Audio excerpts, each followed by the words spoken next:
பத்தி பேசுறேன். கொஞ்சம் வீடியோ போட்ட உடனே எல்லாரும் கொந்தளிக்கிறாங்க.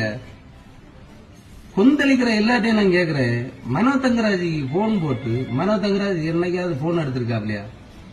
அங்க ஜஸ்டின், போத்தி, சாம், இனி ஒரு பாவி, இனி ஒரு 4-5 கொஸ்டின் இருக்கு. இப்படி இவனும் எடுக்கானுவ.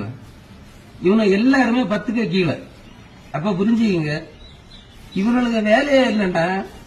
மந்திரிக்க பேர சொல்லி காசை வாங்குறது, ரைடு போறது, பொம்பளைகளை கூட்டிட்டு சுத்துறது, தண்ணி அடிக்கிறது, லக்ஸுரியா வாழ்றது. அதுலயே அந்த ஜஸ்டின்ங்கிற பையன் அவன் நம்பர் 1. அவன் அவனுக்கு பொண்டாட்டி புள்ள எல்லாம் இருக்குன்னு சொல்றாங்க. அவன் 24 மணி நேரமும் மந்திரிய வீட்டுல தங்கி இருக்கான். பொண்டாட்டி பிள்ளைல பார்க்க போகல. அப்ப அவன் அவன் என்ன செய்வான் என்ன ஆகுதுன்னு பாத்து மந்திரிட்ட போய் பேசினா, ஏன்ட்ட பேசாதீங்கப்பா, ஜஸ்டின்ட்ட பேசுங்கன்னு சொல்றாரு. இது உண்மையா இல்லையா? நீங்க கட்சிக்காரங்களே எல்லாருக்கும் தெரிஞ்ச மக்கள்கிட்ட நீங்க கேளுங்க, இது உண்மையா இல்லையான்னு கேளுங்க.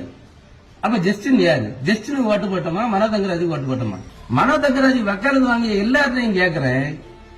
நீங்க ஒரு நாளாவது மனோ தங்கராஜுக்கு கூட பிளைட்ல பயணம் பண்ண முடியுமா? பிளைட்ல பயணம் பண்ண லிஸ்ட் எல்லாம் இப்ப எடுத்து தர்றேன். மனோ தங்கராஜ் பிளைட்ல லிஸ்ட் போன எல்லா லிஸ்ட்லயும் ஒன்னில் இந்த 10ல 1 குறைஞ்சவனுவா இல்லது பூரா பொம்பளைங்கள்ல யார் யாருன்னு லிஸ்ட் எடுத்து தர்றேன். அந்த பேர்ல நான் இப்ப சொல்லல, அடுத்தடுத்துல போடுறேன். எந்தெந்த பொம்பளைங்க போனாங்க, எந்தெந்த பிளைட்ல போனாங்க, என்னன்னைக்கு போனாங்க, எல்லா லிஸ்டும் எடுத்துதான் வச்சிருக்கேன். எல்லாம் ஒன்னா வரும். நீங்க ஓட்டு போடுறது போடுங்க, எவனுக்கு வேணாலும் போடுங்க. உங்க தலையெழுத்து அதான். கன்னியாகுமரி மாவட்டத்தில் உள்ளவனும் படிச்சவனுக்கு தலையெழுத்து இதுதான். எவனுக்கு பிரமந்தாக போய் விஜய குறை சொல்லி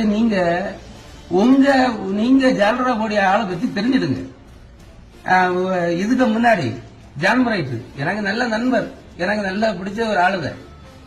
அவனும் யோக்கியமா இதே மனதங்கராஜி வேண்டி ஒரு பொம்பளைய கொண்டு போய் கூட்டி வச்சு 1 மாசம் 2 மாசம் என்னென்ன பண்ணி எவ்வளவு பிரச்சனை ஆச்சு. அத எஸ்பிக்கு அன்னைக்கு பழைய எஸ்பி, இந்த எஸ்பி இல்ல, அந்த எஸ்பிக்கு ஜால்ரா போட்டு எல்லாம் பண்ணது ஜெகதேவ். மனோ தங்கராஜ நம்பி ஒருத்தன் கூட நல்லா இருந்தா சரித்திரம் இல்ல.